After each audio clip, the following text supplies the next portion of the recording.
21/11/25. പ്രഭാതമുരളി ബാബ്ദാദ മധുബൻ. ബാബു പറയുന്നു, മധുരമായ കുട്ടികളെ, നിങ്ങൾ ഇപ്പോൾ ഗോഡ്ലി സർവീസിലാണ്. നിങ്ങൾ എല്ലാവർക്കും സുഖത്തിലേക്കുള്ള വഴി പറഞ്ഞു കൊടുക്കണം. സ്കോളർഷിപ്പ് നേടാനുള്ള പുരുഷാർത്ഥം ചെയ്യണം. ചോദ്യം: കുട്ടികളായ നിങ്ങളുടെ ബുദ്ധിയിൽ ജ്ഞാനത്തിൻ്റെ ധാരണ എപ്പോൾ ഉണ്ടാകുന്നു, അപ്പോൾ ഏതൊരു ഭയം മാറിപ്പോകുന്നു? ഉത്തരം: ഭക്തിയിൽ ഗുരു നമ്മെ ശപിക്കുമോ എന്ന ഭയമുണ്ട്. ഈ ഭയം ജ്ഞാനത്തിൽ വരുന്നതിലൂടെ, ജ്ഞാനത്തിൻ്റെ ധാരണ ചെയ്യുന്നതിലൂടെ മാറുന്നു. കാരണം ജ്ഞാനമാർഗത്തിൽ ആരെങ്കിലും ശാപം നൽകുക സാധ്യമല്ല. രാവണൻ ശാപം നൽകുന്നു, ബാബ സമ്പത്ത് നൽകുന്നു.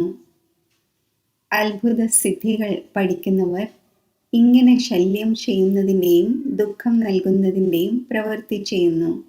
ജ്ഞാനത്തിലാണെങ്കിൽ കുട്ടികളായി നിങ്ങൾ എല്ലാവർക്കും സുഖം എത്തിച്ചു കൊടുക്കുന്നു. ഓം ശാന്തി.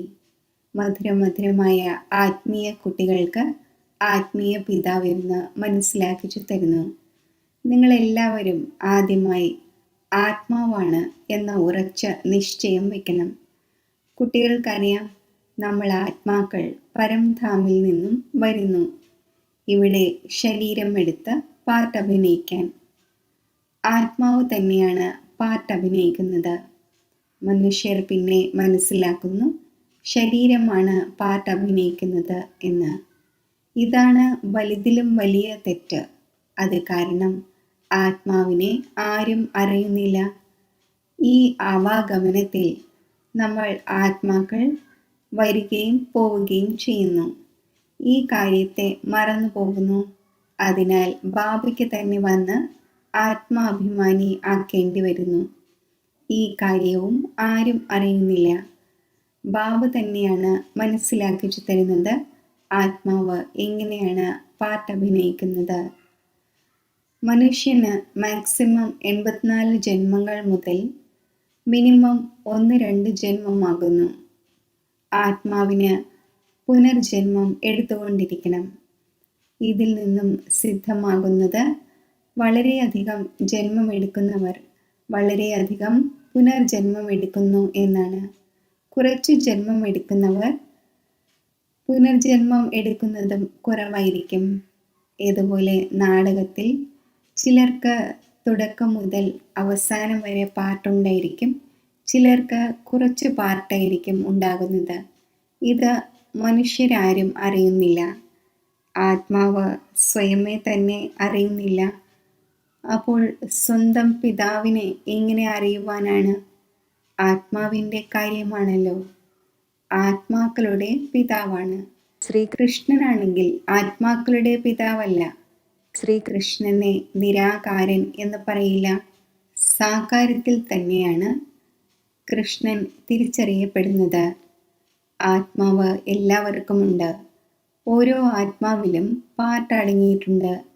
ഈ കാര്യങ്ങൾ നിങ്ങളിലും നമ്പർ വാർ പുരുഷാർത്ഥം അനുസരിച്ചാണ് മനസ്സിലാക്കുവാൻ സാധിക്കുന്നത്. നമ്മൾ ആത്മാക്കൾ എങ്ങനെയാണ് 84 ജന്മങ്ങൾ എടുത്തത് എന്ന് ഇപ്പോൾ കുട്ടികളായി നിങ്ങൾ അറിയുന്നു.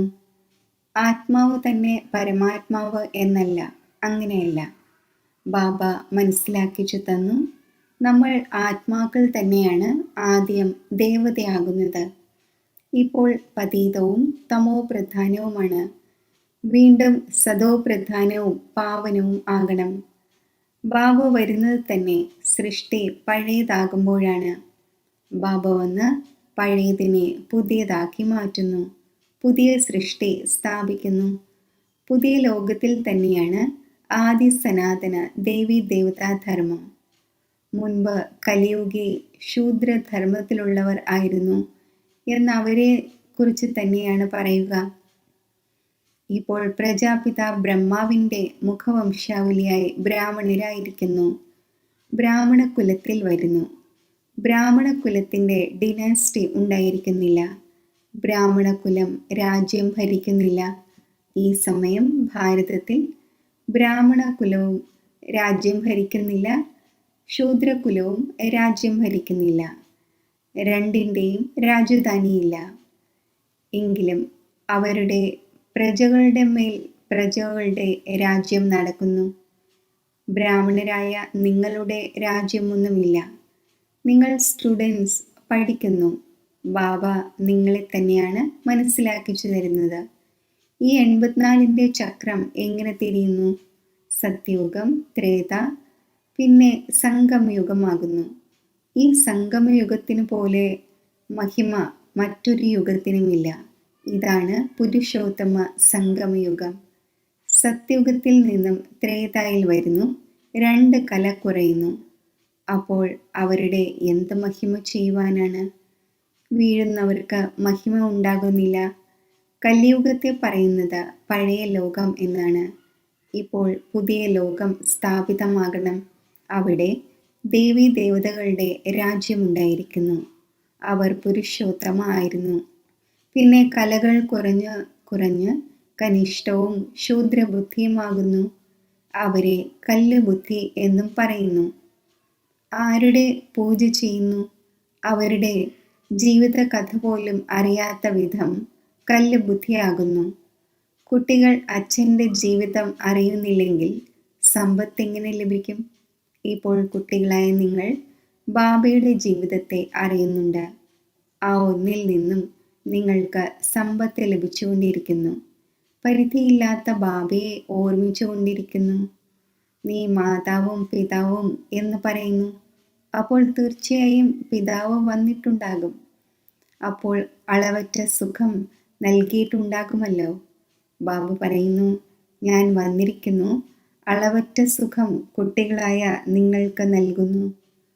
കുട്ടികളുടെ ബുദ്ധിയിൽ ഈ നോളജ് നല്ല രീതിയിൽ ഉണ്ടായിരിക്കണം. അതിനാൽ നിങ്ങൾ സ്വദർശന ചക്രധാരിയാകുന്നു. നിങ്ങൾക്കിപ്പോൾ ജ്ഞാനത്തിൻ്റെ 3ാമത്തെ നേത്രം ലഭിച്ചു. നിങ്ങൾക്കറിയാം നമ്മൾ തന്നെ ദേവതയാകുന്നു. ഇപ്പോൾ ശൂദ്രനിൽ നിന്നും ബ്രാഹ്മണനായി. കലിയുഗേ ബ്രാഹ്മണരുമുണ്ട് എന്നതും ശരി തന്നെ. ആ ബ്രാഹ്മണർക്കറിയില്ല നമ്മുടെ ധർമ്മം അഥവാ കുലം എപ്പോൾ സ്ഥാപിതമായി എന്ന്. കാരണം അവർ കലിയുഗി തന്നെയാണ്. നിങ്ങളിപ്പോൾ ഡയറക്റ്റ് പ്രജാപിത ബ്രഹ്മാവിൻ്റെ സന്താനമായിരിക്കുന്നു. മറ്റേവരെക്കാളും ഉയർന്ന കോടിയിലേതാണ്? ബാബയിരുന്ന് നിങ്ങളുടെ പഠനത്തിൻ്റെ സർവീസും പരിപാലിക്കുന്നതിൻ്റെ സർവീസും അലങ്കരിക്കുന്നതിൻ്റെ സർവീസും ചെയ്യുന്നു.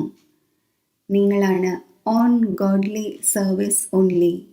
ഗോഡ് ഫാദറും പറയുന്നു, ഞാൻ സർവ കുട്ടികളുടെയും സർവീസിനായി വന്നിരിക്കുന്നു. കുട്ടികൾക്ക് സുഖത്തിനുള്ള വഴി പറഞ്ഞു കൊടുക്കേണ്ടതുണ്ട്. ബാബു പറയുന്നു, ഇപ്പോൾ വീട്ടിലേക്ക് പോകൂ. മനുഷ്യർ ഭക്തി ചെയ്യുന്നതും മുക്തിക്ക് വേണ്ടിയാണ്. തീർച്ചയായും ജീവിതത്തിൽ ബന്ധനമുണ്ട്. ബാബ വന്ന് ഈ ദുഃഖങ്ങളിൽ നിന്നും മോചിപ്പിക്കുന്നു. നിലവിളിക്കും എന്ന് കുട്ടികളായ നിങ്ങൾക്കറിയാം. നിലവിളിക്ക് ശേഷം ജയ് ജയ് ഘോഷമുണ്ടാകണം. ഇപ്പോൾ നിങ്ങളുടെ ബുദ്ധിയിലുണ്ട്. നാച്ചുറൽ കലാമിറ്റീസും മറ്റും ഉണ്ടാകുമ്പോൾ എത്ര നിലവിളിക്കും? യൂറോപ്പ് വാസികളായ യാദവരുമുണ്ട്. ബാബ മനസ്സിലാക്കിച്ചു തന്നിട്ടുണ്ട്, യൂറോപ്പ് വാസികളെയാണ് യാദവർ എന്ന് പറയുന്നത്. ഉദരത്തിൽ നിന്നും ഉലക്ക വന്നു, പിന്നെ ശപിച്ചു എന്ന് കാണിക്കുന്നു. ഇപ്പോൾ ശാപത്തിൻ്റെയും മറ്റും കാര്യമേ ഇല്ല. ഇത് ഡ്രാമയാണ്. ബാബ സമ്പത്ത് നൽകുന്നു, രാവണൻ ശപിക്കുന്നു. ഈ ഒരു കളി ഉണ്ടായിരിക്കുന്നു. പിന്നെ ശപിക്കുന്ന മറ്റു മനുഷ്യരുമുണ്ട്. ആ ശാപത്തെ മാറ്റുന്നവരുമുണ്ട്.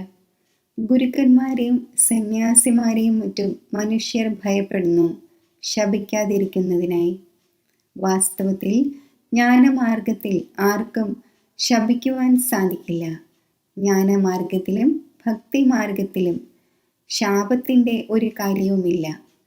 ആരാണോ അത്ഭുത സിദ്ധികളും മറ്റും പഠിക്കുന്നത് അവർ ശപിക്കുന്നു. ലോകത്തുള്ളവരെ വളരെയധികം ദുഃഖിതരാക്കുന്നു. പൈസയും ധാരാളം സമ്പാദിക്കുന്നു.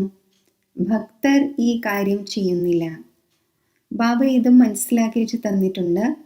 സംഗമത്തോടൊപ്പം പുരുഷോത്തമം എന്ന വാക്കും തീർച്ചയായും എഴുതൂ. ത്രിമൂർത്തി എന്ന വാക്കും തീർച്ചയായും എഴുതണം. പ്രജാപിത എന്ന വാക്കും ആവശ്യമാണ്. കാരണം ബ്രഹ്മ എന്ന പേരും വളരെ പേർക്കുണ്ട്. പ്രജാപിത എന്ന വാക്ക് എഴുതുമ്പോൾ സാകാരത്തിലുള്ള പ്രജാപിതാവ് എന്ന് മനസ്സിലാക്കും. കേവലം ബ്രഹ്മാവ് എന്ന് എഴുതുകയാണെങ്കിൽ സൂക്ഷ്മവതലത്തിലേതാണ് എന്ന് മനസ്സിലാക്കും. ബ്രഹ്മ, വിഷ്ണു, ശങ്കരനെ ഭഗവാൻ എന്ന് പറയുന്നു. പ്രജാപിത എന്ന് പറയുകയാണെങ്കിൽ പ്രജാപിതാവ് ഇവിടെയുള്ളതാണ് എന്ന് മനസ്സിലാക്കാൻ സാധിക്കും. സൂക്ഷ്മവദനത്തിൽ എങ്ങനെ സാധ്യമാകും? വിഷ്ണുവിനെ ബ്രഹ്മാവിൻ്റെ നാഭിയിൽ നിന്നും വന്നതായി കാണിക്കുന്നു. കുട്ടികളായ നിങ്ങൾക്കും ജ്ഞാനം ലഭിച്ചു. നാഭിയുടെയോ മറ്റോ കാര്യമില്ല. ബ്രഹ്മാവ് തന്നെ വിഷ്ണു, വിഷ്ണു തന്നെ ബ്രഹ്മാവ് എങ്ങനെയാകുന്നു? മുഴുവൻ ചക്രത്തിൻ്റെയും ജ്ഞാനം നിങ്ങൾക്ക് ഈ ചിത്രത്തിലൂടെ മനസ്സിലാക്കിച്ചു കൊടുക്കുവാൻ സാധിക്കും. ചിത്രമില്ലാതെ മനസ്സിലാക്കിക്കുന്നതിൽ പ്രയത്നം തോന്നുന്നു. ബ്രഹ്മാവ് തന്നെ വിഷ്ണുവും വിഷ്ണു തന്നെ ബ്രഹ്മാവും ആകുന്നു. ലക്ഷ്മി നാരായണൻ 84ൻ്റെ ചക്രത്തിൽ കറങ്ങി പിന്നെ ബ്രഹ്മ സരസ്വതിയാകുന്നു. ബാബ ആദ്യമേ തന്നെ നാമം നൽകി. ഭട്ടി ഉണ്ടായപ്പോൾ നാമം നൽകി. പിന്നീട് എത്ര പേർ പോയി. അതിനാൽ ബ്രാഹ്മണരുടെ മാല ഉണ്ടാകുന്നില്ല എന്ന് മനസ്സിലാക്കിച്ചു തന്നിട്ടുണ്ട്. കാരണം ബ്രാഹ്മണർ പുരുഷാർത്ഥിയാണ്. ചിലപ്പോൾ താഴെയും ചിലപ്പോൾ ഉയരത്തിലുമായിരിക്കും. ഗ്രഹപ്പിഴ ഉണ്ടാകുന്നു. ബാബ രത്ന വ്യാപാരിയായിരുന്നു. മുത്തുകളുടെയും മറ്റും മാല എങ്ങനെ ഉണ്ടാകുന്നു എന്ന അനുഭവിയാണ്. ബ്രാഹ്മണരുടെ മാല അവസാനമാണ് തയ്യാറാകുന്നത്. ബ്രാഹ്മണരായ നമ്മൾ തന്നെ ദൈവിക ഗുണങ്ങൾ ധാരണ ചെയ്ത് ദേവതയാകുന്നു. പിന്നെ പടി ഇറങ്ങേണ്ടതുണ്ട്. ഇല്ലെങ്കിൽ 84 ജന്മങ്ങൾ എങ്ങനെ എടുക്കും? 84 ജന്മങ്ങളുടെ കണക്കിലൂടെ ഇത് കണ്ടെത്തുവാൻ സാധിക്കും. നിങ്ങളുടെ പകുതി സമയം പൂർത്തിയാകുന്നു. അപ്പോൾ രണ്ടാമത്തെ ധർമ്മത്തിലുള്ളവർ ആഡാകുന്നു. മാല ഉണ്ടാക്കുന്നതിൽ വലിയ പ്രയത്നം തോന്നുന്നു. വളരെ സൂക്ഷിച്ച് മുത്തുകളെ ടേബിളിൽ വയ്ക്കുന്നു, അനങ്ങാതിരിക്കാൻ. പിന്നെ സൂചി കൊണ്ട് കോർക്കുന്നു. എവിടെയെങ്കിലും ശരിയായില്ല എങ്കിൽ പിന്നെ മാല പൊട്ടിക്കേണ്ടി വരും. ഇതാണെങ്കിൽ വളരെ വലിയ മാലയാണ്. കുട്ടികളായ നിങ്ങൾക്കറിയാം, നമ്മൾ പുതിയ ലോകത്തിലേക്ക് വേണ്ടി പഠിക്കുന്നു. ബാബു മനസ്സിലാക്കിച്ചു തന്നിട്ടുണ്ട്. സ്ലോഗൻ തയ്യാറാക്കൂ. നമ്മൾ ശൂദ്രർ തന്നെ ബ്രാഹ്മണരും ബ്രാഹ്മണർ തന്നെ ദേവതയും എങ്ങനെയാകുന്നു എന്ന് വന്ന് മനസ്സിലാക്കൂ. ഈ ചക്രത്തെ അറിയുന്നതിലൂടെ നിങ്ങൾ ചക്രവർത്തി രാജാവാകും, സ്വർഗത്തിൻ്റെ അധികാരിയായി മാറും. ഇങ്ങനെയുള്ള സ്ലോഗൻ തയ്യാറാക്കി കുട്ടികൾ പഠിപ്പിക്കേണ്ടതാണ്. ബാബ ധാരാളം യുക്തികൾ പറഞ്ഞു തരുന്നു. വാസ്തവത്തിൽ വാല്യൂ നിങ്ങൾക്കാണ്. നിങ്ങൾക്കാണ് ഹീറോയിൻ്റെ പാഠ് ലഭിക്കുന്നത്. നിങ്ങൾ വജ്രതുല്യമാകുന്നു. പിന്നെ 84ൻ്റെ ചക്രം കറങ്ങി കക്കയ്ക്ക് സമാനമാകുന്നു. വജ്രതുല്യ ജന്മം ലഭിക്കുമ്പോൾ കക്കകൾക്ക് പിന്നാലെ എന്തിനു പോകണം? വീടും കുടുംബവും ഉപേക്ഷിക്കണം എന്നുമല്ല. ബാബു പറയുന്നു, ഗൃഹസ്ഥ വ്യവഹാരത്തിൽ ഇരുന്നു കൊണ്ട് കമലപുഷ്പ സമാനം പവിത്രമായിരിക്കൂ. സൃഷ്ടിചക്രത്തിൻ്റെ നോളജ് അറിഞ്ഞ് ദൈവിക ഗുണവും ധാരണ ചെയ്യൂ. എങ്കിൽ നിങ്ങൾ വജ്രതുല്യമായി മാറും. തീർച്ചയായും ഭാരതം 5000 വർഷങ്ങൾക്ക് മുമ്പ് വജ്രതുല്യമായിരുന്നു. ഇതാണ് എയിം ഓബ്ജക്റ്റ്. ഈ ചിത്രത്തിന്, അതായത് ലക്ഷ്മി നാരായണൻ്റെ ചിത്രത്തിന് വളരെയധികം മഹത്വം നൽകണം. നിങ്ങൾ കുട്ടികൾക്ക് വളരെയധികം സർവീസ് ചെയ്യണം. എക്സിബിഷനിലും മ്യൂസിയത്തിലും. വിഹംഗ മാർഗത്തിലുള്ള സർവീസ് കൂടാതെ നിങ്ങൾ എങ്ങനെ പ്രജകളെ തയ്യാറാക്കും? ഈ ജ്ഞാനം കേൾക്കുന്നുമുണ്ട്. എന്നാൽ ഉയർന്ന പദവി വിരളം പേരാണ് നേടുന്നത്. അതിനെക്കുറിച്ചാണ് കോടിയിൽ ചിലർ എന്ന് പറയുന്നത്. സ്കോളർഷിപ്പും ചിലരാണ് നേടുന്നത്. 40-50 കുട്ടികൾ സ്കൂളിൽ ഉണ്ടായിരിക്കുന്നവരിൽ നിന്നും ഒരാളായിരിക്കും സ്കോളർഷിപ്പ് നേടുന്നത്. ആരെങ്കിലും ഒരല്പം പ്ലസിലേക്ക് വരികയാണെങ്കിൽ പിന്നെ അവർക്കും നൽകുന്നു. ഇതും ഇങ്ങനെ തന്നെ. പ്ലസിൽ ധാരാളം പേരുണ്ട്. 8 മണികളുണ്ട്, അതും നമ്പർ വാറാണല്ലോ. അവർ ആദ്യം രാജസിംഹാസനത്തിലിരിക്കും. പിന്നെ കലകൾ കുറഞ്ഞുകൊണ്ടിരിക്കും. ലക്ഷ്മി നാരായണന്റെ ചിത്രം നമ്പർ 1 ആണ്. അവരുടെയും ഡിനൈസ്റ്റി നടക്കുന്നു. എന്നാൽ ചിത്രം ലക്ഷ്മി നാരായണന്റേതാണ് കാണിച്ചിരിക്കുന്നത്. ഇവിടെ നിങ്ങൾക്കറിയാം, ചിത്രങ്ങൾ മാറിക്കൊണ്ടിരിക്കുന്നു. ചിത്രം കാണിക്കുന്നതിലൂടെ എന്ത് നേട്ടം? നാമം, രൂപം, ദേശം, കാലം എല്ലാം മാറുന്നു. മധുരമായ ആത്മീയ കുട്ടികൾക്ക് ആത്മീയ അച്ഛനിരുന്ന് മനസ്സിലാക്കി തരുന്നു. കഴിഞ്ഞ കൽപ്പത്തിലും ബാബ മനസ്സിലാക്കിച്ചിരുന്നു. ശ്രീകൃഷ്ണൻ ഗോപഗോപികമാരെ കേൾപ്പിച്ചു എന്നല്ല. ശ്രീകൃഷ്ണന് ഗോപഗോപികമാർ ഉണ്ടായിരിക്കുന്നില്ല. കൃഷ്ണനെ ജ്ഞാനം പഠിപ്പിക്കുന്നുമില്ല. കൃഷ്ണൻ സത്യയുഗത്തിലെ പ്രിൻസാണ്. അവിടെ എങ്ങനെയാണ് രാജയോഗം പഠിപ്പിക്കുകയും പതീതരെ പാവനമാക്കുകയും ചെയ്യുക? ഇപ്പോൾ നിങ്ങൾ തൻ്റെ പിതാവിനെ ഓർമ്മിക്കൂ. അച്ഛൻ പിന്നെ ടീച്ചറുമാണ്. ടീച്ചറിനെ സ്റ്റുഡൻറ്റിന് ഒരിക്കലും മറക്കുവാൻ സാധിക്കില്ല. അച്ഛനെ കുട്ടികൾ മറക്കുക സാധ്യമല്ല. ഗുരുവിനെയും മറക്കുവാൻ സാധിക്കില്ല. അച്ഛൻ ജനിക്കുമ്പോൾ തന്നെ ഉണ്ടാകുന്നു. ടീച്ചറിനെ 5 വർഷത്തിന് ശേഷമാണ് ലഭിക്കുന്നത്. പിന്നെ ഗുരുവിനെ വാനപ്രസ്ഥത്തിൽ ലഭിക്കുന്നു. ജന്മം മുതലേ ഗുരുവിനെ സ്വീകരിക്കുന്നതിലൂടെ ഒരു നേട്ടവുമില്ല. ഗുരുവിൻ്റെ മടിയിലേക്ക് വന്നതിന് ശേഷം അടുത്ത ദിവസം മരിച്ചു പോകുന്നു. പിന്നെ ഗുരു എന്തു ചെയ്യുന്നു? സദ്ഗുരു ഇല്ലാതെ ഗതിയില്ല എന്ന് പാടുന്നുമുണ്ട്. സദ്ഗുരുവിനെ ഉപേക്ഷിച്ച് അവർ പിന്നെ ഗുരു എന്ന് പറയുന്നു. ഗുരുക്കന്മാർ അനേകമുണ്ട്. ബാബ പറയുന്നു, കുട്ടികളെ, നിങ്ങൾക്ക് ഏതെങ്കിലും ദേഹധാരിയായ ഗുരുവിനെ സ്വീകരിക്കേണ്ട ആവശ്യമില്ല. നിങ്ങൾ ആരോടും ഒന്നും യാചിക്കരുത്. യാചിക്കുന്നതിനേക്കാൾ മരിക്കുന്നതാണ് നല്ലത് എന്ന് പറയുന്നുമുണ്ട്. നമ്മൾ എങ്ങനെ നമ്മുടെ പൈസ ട്രാൻസ്ഫർ ചെയ്യട്ടെ എന്ന ചിന്ത എല്ലാവർക്കും ഉണ്ടായിരിക്കുന്നു. അടുത്ത ജന്മത്തേക്ക് വേണ്ടി അവർ ഈശ്വരാർത്ഥം ദാനപുണ്യം ചെയ്യുന്നു. അപ്പോൾ അതിനുള്ള റിട്ടേൺ ഈ പഴയ സൃഷ്ടിയിൽ തന്നെ അല്പകാലത്തേക്ക് ലഭിക്കുന്നു. ഇവിടെ നിങ്ങളുടേത് ട്രാൻസ്ഫർ ആകുന്നു പുതിയ ലോകത്തിൽ 21 ജന്മത്തേക്ക്. ശരീരം, മനസ്സ്, ധനം പ്രഭുവിൻ്റെ മുന്നിൽ അർപ്പിക്കണം. അതും എപ്പോൾ വരുന്നുവോ അപ്പോഴായിരിക്കുമല്ലോ അർപ്പണം ചെയ്യുക. പ്രഭുവിനെ ആരും അറിയുന്നതേയില്ല. അപ്പോൾ ഗുരുവിനെ പിടികൂടുന്നു. ധനവും മറ്റും ഗുരുവിൻ്റെ മുന്നിൽ അർപ്പണം ചെയ്യുന്നു. അവകാശമില്ലെങ്കിൽ എല്ലാം ഗുരുവിന് നൽകുന്നു.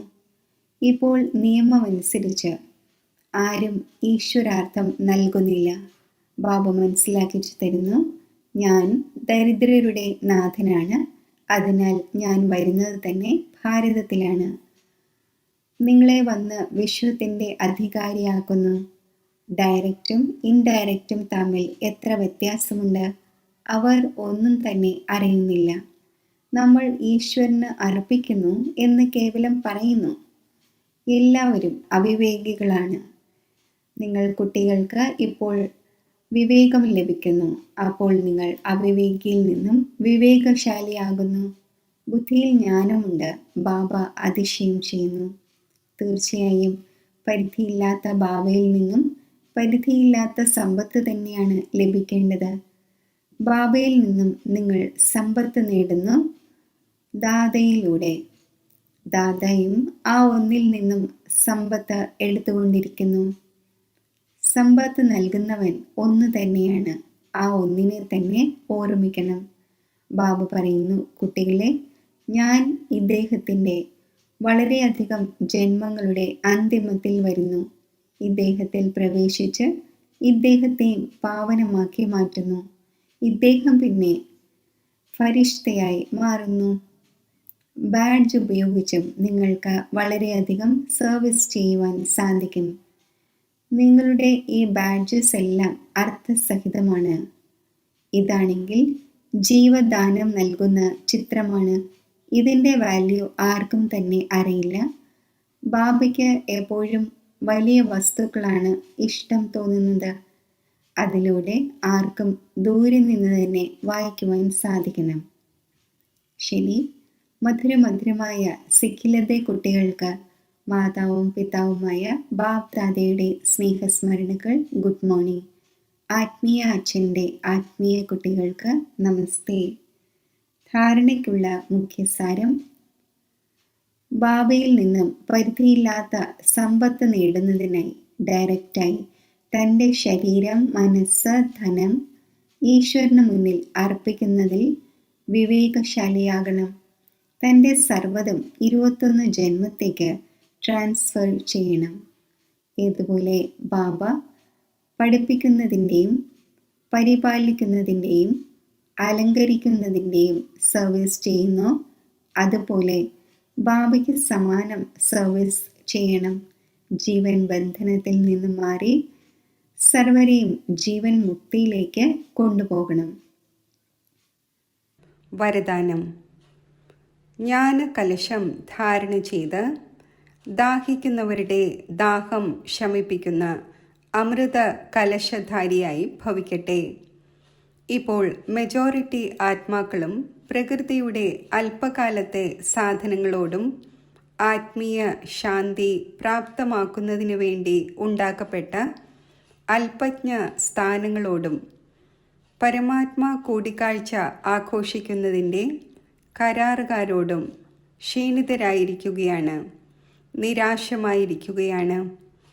സത്യം മറ്റെന്തോ ആണ് എന്ന് മനസ്സിലാക്കുന്നുണ്ട്. പ്രാപ്തിക്ക് വേണ്ടി ദാഹിക്കുന്നവരാണ്. ഇങ്ങനെയുള്ള ദാഹിക്കുന്ന ആത്മാക്കളെ ആത്മീയ പരിചയത്തിൻ്റെയും പരമാത്മാ പരിചയത്തിൻ്റെയും യഥാർത്ഥ തുള്ളി പോലും തൃപ്ത ആത്മാവ് ആക്കി മാറ്റും. അതിനാൽ ജ്ഞാനകലശം ധാരണ ചെയ്ത് ദാഹിക്കുന്നവരുടെ ദാഹം ശമിപ്പിക്കൂ. അമൃത കലശം സദാ കൂടെ ഉണ്ടായിരിക്കട്ടെ. അമരമാകൂ, അമരമാക്കൂ. സ്ലോഗൻ: അഡ്ജസ്റ്റ് ആകുന്നതിൻ്റെ കലയെ ലക്ഷ്യമാക്കൂ. അപ്പോൾ സഹജമായി സമ്പൂർണമായി മാറും. അവ്യക്ത സൂചന: അശരീരിയുടെയും വിദേഹി സ്ഥിതിയുടെയും അഭ്യാസം വർദ്ധിപ്പിക്കൂ. അശരീരി ആകുന്നതിനു വേണ്ടി വിസ്താരത്തെ ഒതുക്കാനുള്ള ശക്തി വളരെ ആവശ്യമാണ്. തൻ്റെ ദേഹാഭിമാനത്തിൻ്റെ സങ്കല്പത്തെയും ദേഹത്തിൻ്റെ ലോകത്തിൻ്റെ പരിതസ്ഥിതികളുടെ സങ്കല്പത്തെയും ഒതുക്കണം. വീട്ടിലേക്ക് പോകുന്നതിൻ്റെ സങ്കല്പമല്ലാതെ മറ്റൊരു സങ്കല്പത്തിൻ്റെയും വിസ്താരം ഉണ്ടാകരുത്. ഇപ്പോൾ തൻ്റെ വീട്ടിലേക്ക് പോകാൻ പോകുന്നു എന്ന സങ്കല്പം മാത്രം ഉണ്ടായിരിക്കണം. ഞാൻ ആത്മാവ് ഈ ആകാശ തത്വത്തിൽ നിന്നും ഉപരി പറന്നു പോയിക്കൊണ്ടിരിക്കുകയാണ് എന്ന് അനുഭവിക്കൂ. ഇതിനുവേണ്ടി ഇപ്പോൾ മുതൽ അകാല സിംഹാസനസ്ഥർ ആകുന്നതിൻ്റെ അഭ്യാസം വർദ്ധിപ്പിക്കൂ. ഓം ശാന്തി.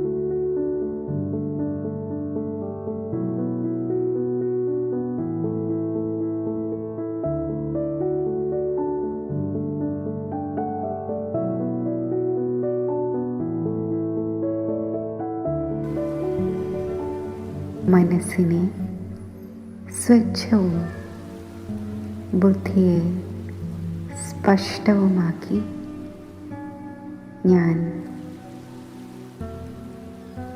സൂക്ഷ്മ ആത്മസ്വരൂപത്തിൽ സ്ഥിതി ചെയ്യുന്നു.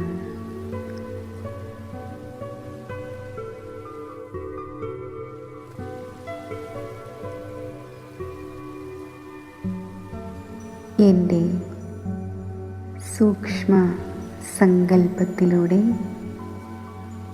ഞാൻ ബാബയുമായി കൂടിക്കാഴ്ച ആഘോഷിക്കുന്നു.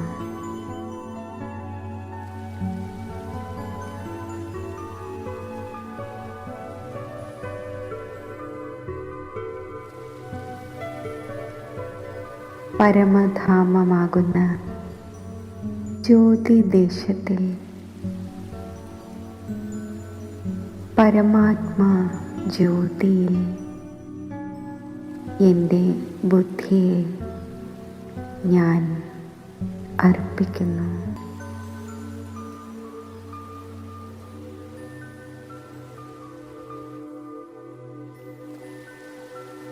എൻ്റെ മനസ്സിനെ ഞാൻ സമർപ്പിക്കുന്നു.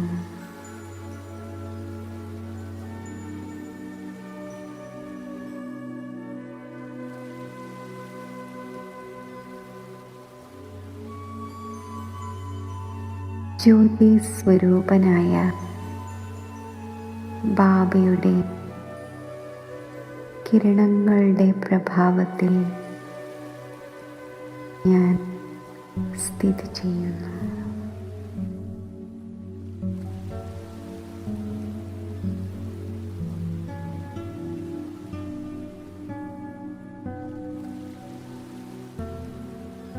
എൻ്റെ സ്വരൂപം പ്രഭു സ്നേഹത്താൽ നിറഞ്ഞതാകുന്നു.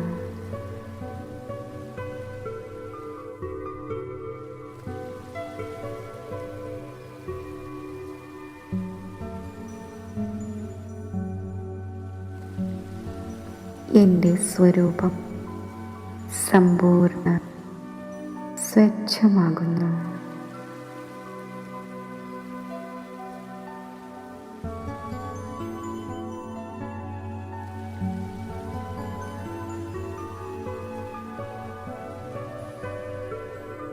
ഈ സമ്പന്ന സ്ഥിതിയിൽ സ്ഥിതി ചെയ്തുകൊണ്ട്